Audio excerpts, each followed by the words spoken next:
This is why you keep botching hard conversations. Most people believe that the reason tough conversations go wrong is because the other person is stubborn, close-minded, defensive, or simply unwilling to listen.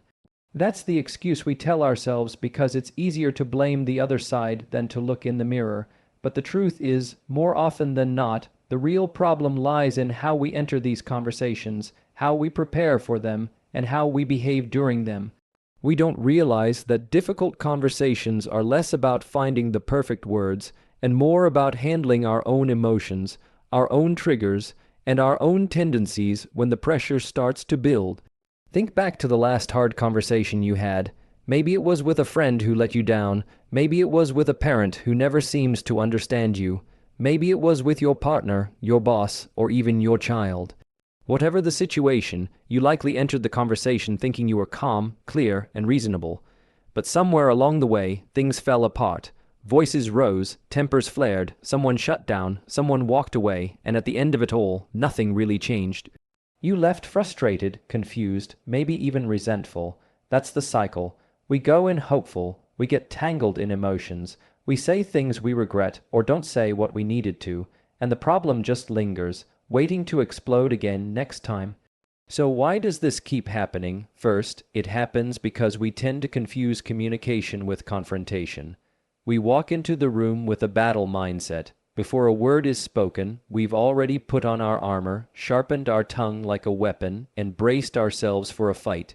In our heads, we're preparing to win, not to understand, and when you go in with the goal of winning, you've already lost. The other person senses the defensiveness, feels the hostility, and instinctively puts up walls. Suddenly, it's not a conversation anymore, it's a competition, and competitions are about scoring points, not finding solutions. Another reason we botch these moments is because we talk too much, too fast, and without listening. We assume that if we can just make our point perfectly clear, the other person will magically agree, so we keep repeating ourselves, rephrasing, piling on evidence, raising our voice just a little louder each time, as if volume will translate to clarity. But the more we push, the less they hear. People don't absorb words when they feel attacked. They don't process logic when emotions are flooding their system, and that's what so many of us forget. Hard conversations aren't about logic first, they're about safety first. If someone doesn't feel emotionally safe with you, no amount of reasoning is going to reach them. And here's the part most people never want to admit. We're not as good at controlling our emotions as we think. We walk into these moments promising ourselves we'll stay calm. We won't raise our voice. We won't interrupt. We won't get sarcastic. But the second the other person says something that touches a nerve, the leash snaps. Maybe we roll our eyes. Maybe we laugh bitterly. Maybe we cross our arms and check out. Or maybe we go full throttle and attack with anger.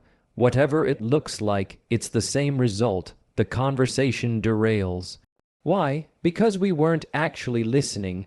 We were waiting for our turn to talk, waiting for the opening to prove them wrong, waiting for that one gotcha line that would shut them down.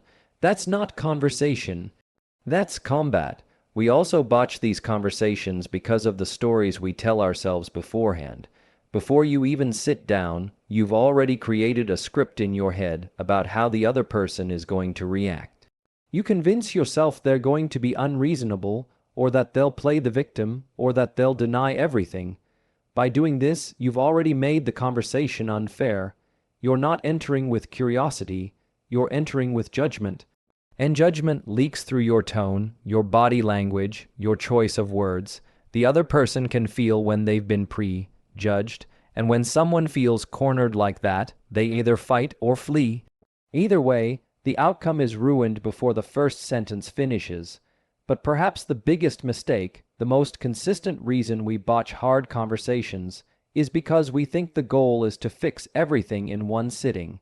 We walk in with this secret agenda. By the time this conversation is over, the problem will be solved, the relationship will be healed, the other person will finally get it. And when that doesn't happen, because real growth and real understanding take time, we feel defeated. So we double down, we push harder, we force closure, and in doing so, we destroy whatever chance there was for progress. Hard conversations are not one-time events, They're part of an ongoing dialogue. Expecting immediate resolution is like planting a seed and demanding it turn into a tree overnight. Now, some of you might be thinking, but I can't control the other person. What if they really are impossible? And you're right, you can't control them. But you can control you. You can control how you show up, how you speak, how you react, how you listen, and most of the time that makes the difference. Imagine if, instead of trying to win, you tried to understand. Imagine if you went in with curiosity instead of certainty. Imagine if your goal wasn't to prove them wrong, but to make them feel heard. That doesn't mean you let them walk over you. That doesn't mean you bury your needs. It means you trade in short-term satisfaction for long-term progress. Think of it this way: the hardest part about hard conversations isn't the topic, it's the tension. People can handle tough truths if they feel respected. People can accept boundaries if they feel valued. People can hear criticism if it's delivered with care. What they can't handle is feeling small, dismissed, or attacked. The moment they feel that, their ears shut and their defenses rise. And once defenses are up, nothing gets through. That's why learning to regulate your tone, your body language, your pace, it matters more than you think. Calm is contagious. Respect is magnetic. If you want them to listen, you have to show them how it's done. But there's another layer here. We botch these conversations because we're afraid of silence. We think silence means failure, so we rush to fill every pause with more words. But silence is powerful. Silence gives space for reflection. Silence allows emotions to cool down. Silence shows that you're actually considering what they just said instead of jumping to respond. When you learn to get comfortable with silence, you stop rushing the process. You stop treating the conversation like a race and start treating it like what it really is, a relationship. And relationships are messy, they're imperfect, they don't get fixed in an instant. The point of a hard conversation isn't perfection, it's connection. The point isn't to walk away with everything tied in a neat bow. It's to walk away knowing you planted a seed of understanding. Sometimes that seed doesn't sprout right away. Sometimes it takes another conversation. Sometimes it takes 10 more. But if you approach each one with the mindset of building rather than breaking, eventually you get somewhere. Another reason we fail is because we underestimate preparation. We think preparing for a tough conversation means rehearsing our arguments or writing a mental script that only sets you up for disappointment. Real preparation is about grounding yourself. It's about asking, what do I actually want out of this? Do I want to be right, or do I want to be effective? Do I want to punish, or do I want to repair? Do I want to shame them, or do I want to grow with them? When you answer those questions honestly, you adjust your approach. You don't get trapped in the petty desire to score points. You keep your eyes on the bigger picture. And then there's the honesty factor. Too often, we sugarcoat or dance around the issue because we're afraid of offending. Or we go the opposite way. We're brutally honest, thinking that at least I'm telling the truth. Both extremes fail. One buries the problem under vague language. The other swings the truth like a hammer. The key is balance. You can be direct without being cruel. You can be clear without being cold. That balance is what earns trust. That balance is what keeps doors open for future conversations. One more hidden reason we botch these moments is pride. Pride whispers, don't admit you were wrong, don't apologize, don't back down. And so, even when we realize mid-conversation that we may have misunderstood or overreacted or played a part in the problem, we keep digging our heels in. Because admitting fault feels like losing, but it's the opposite. Nothing diffuses tension faster than owning your part. Nothing builds trust faster than humility. The bravest thing you can do in a hard conversation is say, "You're right, I could have handled that better." That one sentence can shift the entire atmosphere. We also mess up because we don't recognize timing. Some conversations fail not because of what was said, but because of when it was said. You can't have a constructive dialogue when someone's exhausted, distracted, or in the heat of anger. Timing is everything. Choosing patience over urgency can be the difference between breakthrough and breakdown. So if you're wondering why you keep botching hard conversations, the answer is not as simple as they don't listen or they don't care. The answer is layered. It's because you treat it like a fight instead of a dialogue. It's because you rush instead of pacing. It's because you react instead of listening. It's because you focus on the outcome instead of the process. It's because you forget that the way you say something often matters more than what you say. And once you realize that, everything changes. You stop going in with a sword and start going in with open hands. You stop demanding instant resolution and start valuing small steps forward. You stop needing to dominate and start choosing to connect.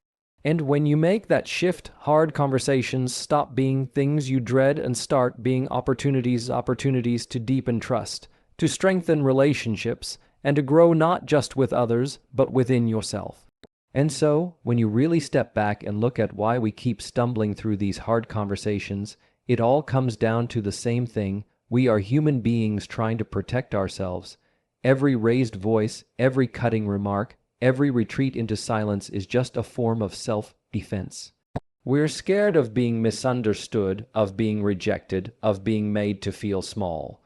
We're scared of the possibility that if we open up, if we really say what we feel, we won't be met with compassion, but with judgment. That fear drives us, and fear has a way of twisting even our best intentions. And yet, if we never find a way to face that fear, if we never learn to sit with it long enough to speak through it instead of reacting from it, then we will keep circling the same arguments, burning the same bridges, and repeating the same mistakes in relationships we actually care about. The beauty of realizing this is that it gives you the power to break the cycle. The second you accept that you can't control the other person, but you can control you, the ground shifts beneath your feet. You stop waiting for them to change before you're willing to. You stop saying, "I'll be calm when they're calm. I'll listen when they listen. I'll respect them when they respect me." That's a trap, because if both sides are waiting, nothing changes. Someone has to go first. Someone has to set the temperature of the room, and if you're brave enough, that person can be you, but make no mistake, this isn't about being a doormat or letting others trample your boundaries. It's not about silencing your needs just to keep the peace. It's about learning the skill of strength under control. It's about discovering that you can be both firm and kind, direct and compassionate, honest and gentle at the same time. That combination is rare, and that's why it's powerful. Anyone can lash out. Anyone can shut down, but it takes practice and discipline to stay steady when your heart is pounding and your ego is screaming for you to defend yourself. That's not weakness, that's mastery. If you think about the moments in your life when a hard conversation actually went well, chances are it wasn't because you had the perfect words. It was because of how you showed up. Maybe you lowered your voice instead of raising it. Maybe you paused long enough to really hear what the other person was saying. Maybe you admitted something you didn't want to, like, "You're right, I wasn't fair to you." And that little bit of humility cracked open a door that had been locked tight. Those are the moments that change relationships. Not the perfectly crafted speeches, not the clever rebuttals, but the willingness to choose connection over control. And yes, sometimes you will do all the right things and the other person still won't meet you halfway. Sometimes you'll stay calm, you'll listen, you'll show respect, and they'll still yell, still deflect, still refuse to own their part. That's life. The point of learning how to handle hard conversations isn't to guarantee the outcome. The point is to make sure you don't lose yourself in the process. Because if you can walk away knowing you held your ground with grace, that you spoke your truth without cruelty, that you listened without losing your voice, then you've won something far more valuable than an argument. You've won self-respect, and self-respect is the one thing you can carry with you no matter what they do. It's easy to forget that conversations don't just live in the words we speak. They live in the tone, the pauses, the body language, the eye contact.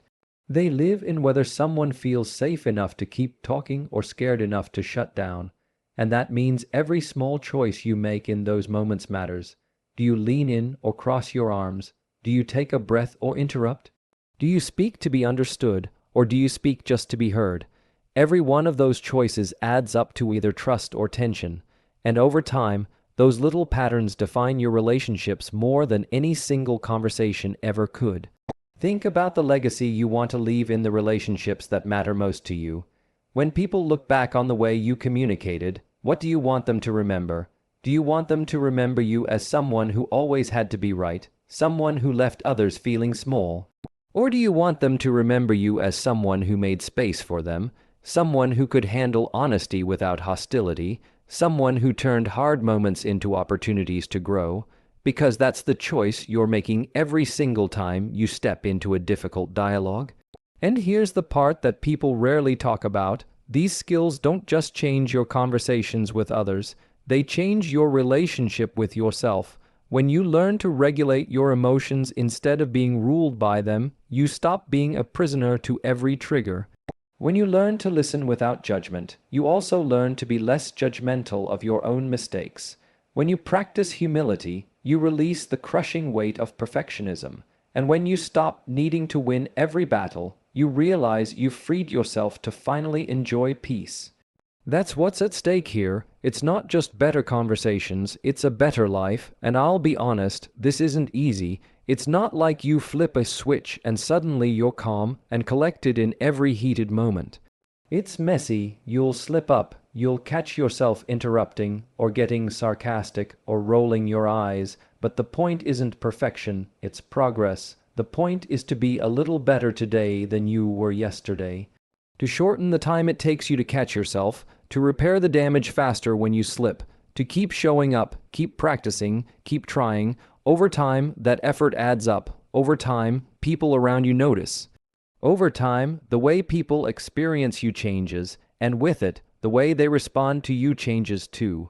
So, the next time you feel yourself walking into one of those dreaded conversations, pause, take a breath.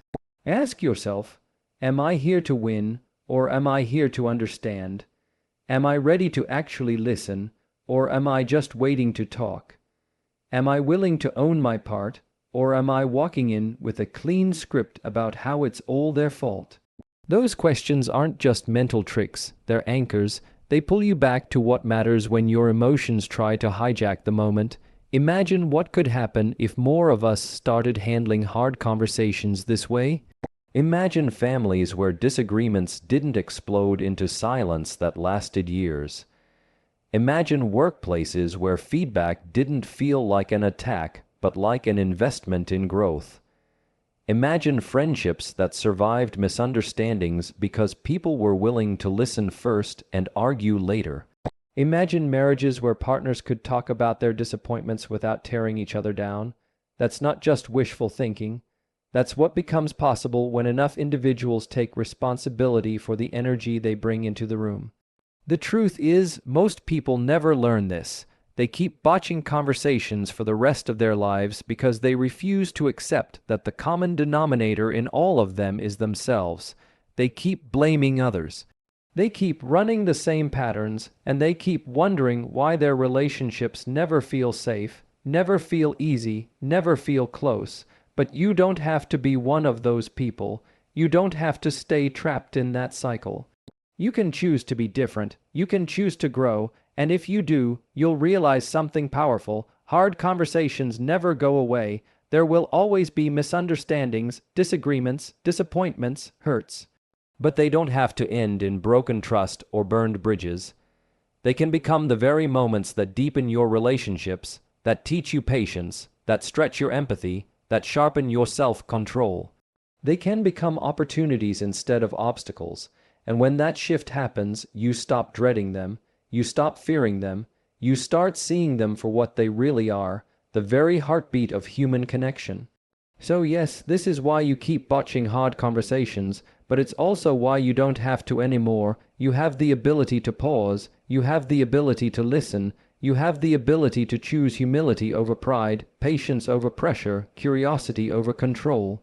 And every time you make that choice, you move closer to the kind of person others feel safe opening up to. You move closer to building relationships that can weather storms instead of crumbling under them. You move closer to living with less regret and more peace, and isn't that the whole point? Isn't that what all of us really want? not to win every argument, not to always be the smartest voice in the room, but to be someone who is trusted, respected, and remembered as the kind of person who could turn even the hardest conversations into moments of real understanding. If you can start there, if you can carry that mindset into the next conversation and the one after that, then slowly but surely you'll stop botching them. And instead, you'll start building something far more lasting, relationships worth keeping, a reputation worth earning, and a life you can look back on without wondering how many bridges you burned along the way.